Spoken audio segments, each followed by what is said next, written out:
Cece Meadows has survived a lot: ovarian cancer, domestic abuse, a period where she and her kids were homeless. Today, she runs a makeup line, Meadows Beauty, and as you're going to hear in the telling of her story, all of that hardship and all of that struggle only doubled Cece's commitment to giving back.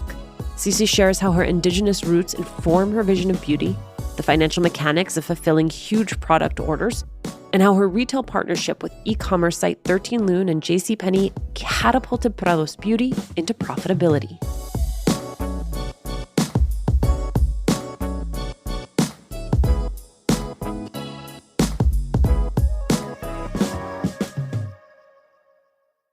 Cece, thank you so much for being here. Thank you for having me. So Cece, you grow up outside of Yuma, Arizona, the eldest of 4 children, and you describe it as a pretty rough upbringing. Can you give me a sense of what that looked like and the lessons that you were growing up with? My parents were fairly young. I think my mom was 17 when she had me. My dad was like a cowboy on a cattle ranch. He started working there when he was like 14. Didn't really have a lot. I remember my parents telling us like that we were rich in love because we had each other. And I think that that's like a normal thing that you say to kids, like, because you literally have nothing. My grandparents were a big part of my childhood growing up. I actually didn't even speak English when I went to kindergarten because I was raised, pretty much in my grandparents' home, and they only spoke Spanish and like traditional Yoemi language. But I loved school because, we had breakfast and lunch and then eat dinner at my grandparents' house. And it's always frijolitos and rice and squash. I hated squash for the longest time because I ate it so much as a kid. But, we didn't really have a lot. It was really rough. The way you tell it, it feels to me like your life sort of took off like a rocket ship, in the sense that like a lot of kids who are living in homes that are under-resourced, school for you becomes a refuge, and you do really well in school, and school's a place where you thrive. You even become the first person in your family to graduate from college. You get big jobs out of school. You're making 6 figures working in finance. You get married. You have a baby girl. And then things are going up, up, up, up, up. And then you get sick. Tell me how you go from being a self-described successful person to being absolutely broke. Yeah, so I had just separated from my first husband. I got married super young. I was 21 years old when I got married. Divorced, or separated at 25. Between 25 and 27, like I continued working in finance and being successful and learning how to shuffle a co-parenting schedule with him. And he was great. He's always been great. But I started dating somebody after my marriage ended. And it was great when it was great, and it was awful when it wasn't. And so I'm a survivor of domestic abuse. And I feel like being in that relationship was just the kickoff of this domino effect of just unfortunate circumstances that started happening in my life. I'm diagnosed with ovarian cancer at 27. I've always had like women issues, menstruation issues. I would get ultrasounds pretty often, and they were just following, you get polyps and you get like cysts and things like that. They were following just one that just kept growing, and they're just like, we're going to have to go in and biopsy this. Like, it looks like it's growing. And so they caught it very early. I'm super lucky. But I did 1 round of chemo. I didn't have the long-term like disability option to just stay home. And so I went back to work. I was wearing my scarves, and I just was too sick to work, and I had to stay home eventually. And I just didn't have the resources to be able to live. And so I ended up going through remission. And then I had my son the following year. He was just a little bit over 2 months, and I moved in with my ex, and he was an alcoholic. And I found myself holding a newborn baby being kicked out of a house, and the only thing that I could grab was, a box of diapers that were by the door. And I didn't have anywhere to go. Ultimately, that led me to being homeless and sleeping in Walmart parking lots just because I literally had, nowhere to go. How do you begin to pull yourself out?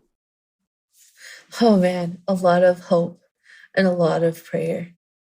I had a 2006 Super Sport Monte Carlo, and it had a moonroof on it. And we were sleeping in a Walmart parking lot, and it had just stopped raining, and the clouds kind of opened up, and you could see the stars. And, I'm holding my baby, and I'm looking at this moonroof, and you could see the stars so clearly. And this is like in the Salinas, California area. And so it's like always foggy, and you don't really get like a clear view of the stars. But I remember my little girl looking up, and she was like, "Oh, look, it's the Big Dipper and the Little Dipper." And she just, she was only 5. And I always, would talk to her about how we come from the stars. And I remember her placing her little hand on my son, placed it on top of his head. I was holding him kind of like this. And she looked at me and she said, "Mommy, we're not really camping, are we?" And I think for me, as a mother, there was no other feeling to feel like a failure in that moment. And I thought to myself, she's watching me. She's watching what I'm doing, and she's watching what I put up with, and she's watching where I brought her. And kids are so resilient, and you can try to hide things from them, but there was no hiding that from her. And it was in that very moment that I decided that I needed to pull everything that I possibly could out of myself, what I had left, what little I felt inside of self-worth and self-love. And I needed to really focus on that, because what I was doing was I was allowing a life, time of, at 28 years old, I was letting 28 years of things just fester and not getting the therapy that I needed for myself so that I could learn what had happened to me and why, and how I needed to stop it with myself so that my children didn't have to suffer the way that I was at that moment. And so I ended up calling a friend of mine who was also having a hard time. And I asked her, "Hey, where did you go, to get help?" I was ready to go stay in a homeless shelter. And she was like, "You can actually go stay with me at my brother's house if you need somewhere to go." And I remember all I had was my 2 kids and a laundry basket that I kept in the back of my car. A couple of days just turned into us staying in an empty room that they had for a little bit over a year. And I started going to cosmetology school.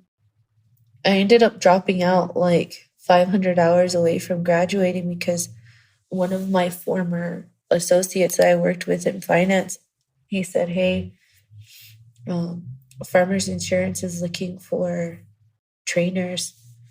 And I ended up opening my own Farmers Insurance agency. I studied to get my Series 6 and do investments and things like that. It took off from there. An unbelievable story. It is. I'm crying about it because it's been a long time that, I actually think about in detail about what happened. What's up, everybody? I'm Steve Lewis, a licensed psychotherapist and host of How to Talk to High Achievers About Anything. I'm excited to share big news. How to Talk to High Achievers About Anything is back. This time, I'll be joined by a very special person, someone whose name you know very well. Hi, everybody. I'm Juleka Lantigua, founder of LWC Studios. Welcome, Juleka. I'm so excited. And by the way, I'll be taking notes. So many notes. As always, on the show, we get to hear stories from Black and brown folks who are out there doing great and amazing things. Then I do my thing of offering some feedback and strategies to help us navigate personal and professional challenges. Together, we'll figure out how to achieve on our own terms. Subscribe to or follow How to Talk to High Achievers About Anything everywhere you listen to your favorite podcast. On Twitter and Instagram, you can follow the show at Talk to Achievers.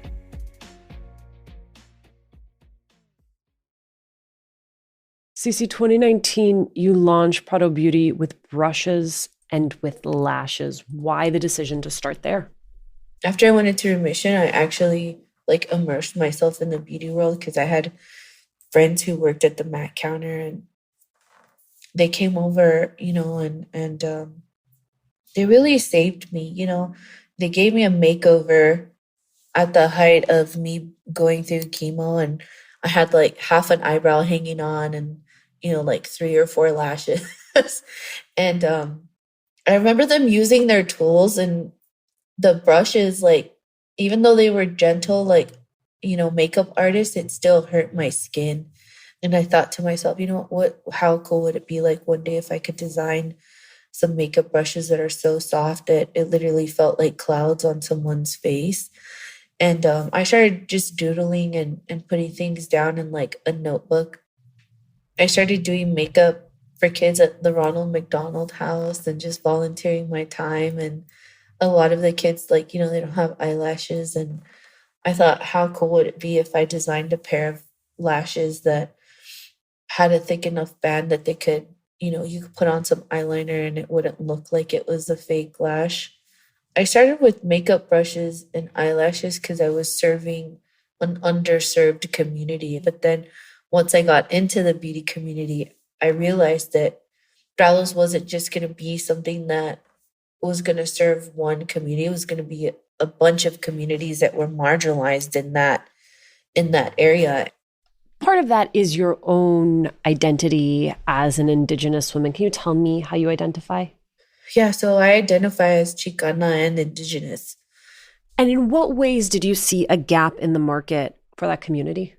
Well, you would go to Target or big department stores and buy clothes, and you would see traditional tribal clothing, designs, and they're owned by white conglomerates and designers. They're not even made by Indigenous or Native American people. And they're making millions and millions of dollars off of traditional tribal designs. And you're thinking, well, where the hell is that money going? Because it's not going to Natives or Indigenous people. And it was the same thing at New York Fashion Week. I went to New York Fashion Week one year and I wore a shirt that said strong, resilient, Indigenous. And I had, more than a few models ask me what's an Indigenous? What's Indigenous? And I'm like, and I thought to myself, you know what? I can either get mad about this or I can make this a teaching moment about what it means to be an Indigenous person. Because at the end of the day, Alicia, these people just really didn't know. So to take that opportunity and create Brados in a way that becomes an informational and education place where you're going to learn, about Indigenous peoples and Indigenous culture. We make products for everybody. It doesn't matter what your skin tone is, doesn't matter what your backstory is, who you are culturally or demographically. We make products for everybody, but while you're here, you're also going to learn about what's important to us and what needs to change. Cece, make sure I'm getting this right. It takes 4 years for Prados to become profitable. 2019, you make about $17,000 in sales. By 2022, you're just over 1.5 million in sales. What happens in those years that the numbers are trending in that direction? Yeah, so when we first launched in 2019, it was just the makeup brushes and the lashes. And I started with $250. I had done a few makeup jobs. I took my $250 and I went and applied for a business license, secured my website on Wix. I ended up working New York Fashion Week. And I took that money and I put it into creating the logo. I started working with Indigenous designers. And then the following year, it was 2020. I think that year we made just a little bit over $100,000 in sales. I got the call about the JCPenney and 13 Loon partnership in 2021. And I literally fell on the floor and started crying, not just out of joy, but like scared, because I was thinking to myself, like, I'm the first Chicana and identifying Indigenous woman that would be in retail locations.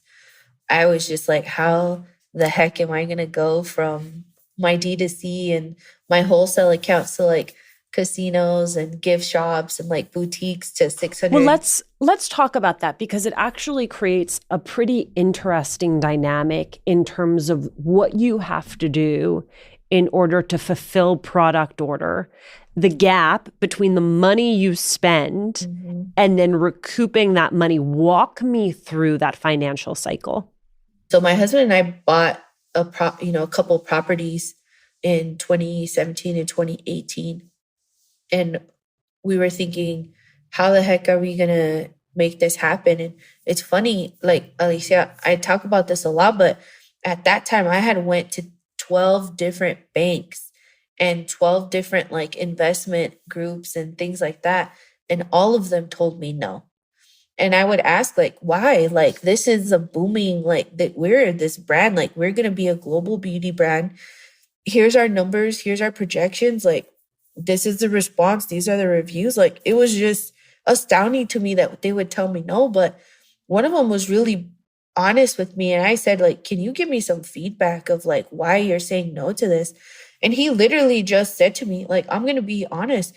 If you default on your loan, and you've got 2 Native Americans on this eyeshadow palette, how am I going to sell this? And I'm just like, are you kidding me? Like, that's the reason that you're not going to back this? So when we found out about the JCPenney 13 Loon deal, I already had it in my mind that we weren't going to get outside funding for this. And so we sold the property. We took that money and we just reinvested it into the business, you know, and we maxed out every credit card. Shout out to American Express.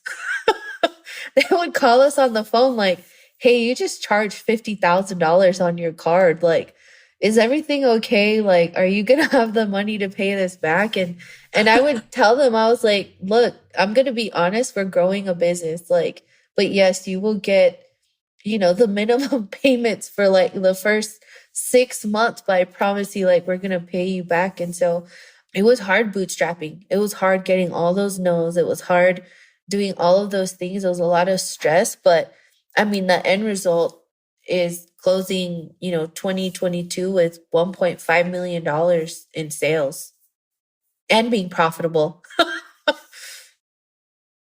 I want to go back to you and your daughter at the Walmart parking lot looking up at the sky, and your daughter saying to you, Mommy, we aren't camping, are we? When she watches you now, when she watches what you have built, not just the company you've built, but the life you have built for yourself, your commitment to giving back to your community, what do you hope it is that she sees, that she learns, that she takes away from this journey? I always tell my friends that Anissa is the journal of my success story. She is the literal pages of my success story. And it started with me wanting to be a better example to her. When she said that to me, it just reminded me that I also was a child at a time that was watching things, and I needed to end that cycle of watching things and normalizing things that were very traumatic.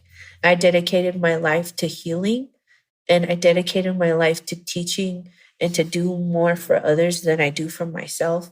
And so to teach my children to do more for others than they do for self in a service type of way, but also always putting themselves first in their healing and in their worth, is something that I feel is the greatest gift as a parent that you could give a child.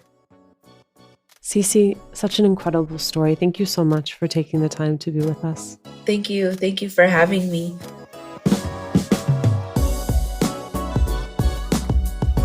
Thanks for listening. Latina to Latina is executive produced and owned by Juleka Lantigua and me, Alicia Menendez. Paulina Velasco is our producer. Kojin Tashiro is our lead producer. Trent Lightburn mixed this episode. We love hearing from you. Email us at hola@latinatolatina.com. Slide into our DMs on Instagram or tweet us at Latina to Latina. Check out our merchandise at latinatolatina.com/shop. And remember to subscribe or follow us on Radio Public, Apple Podcasts, Google Podcasts, Good Pods, wherever you're listening right now. Every time you share the podcast, every time you leave a review, you help us to grow as a community.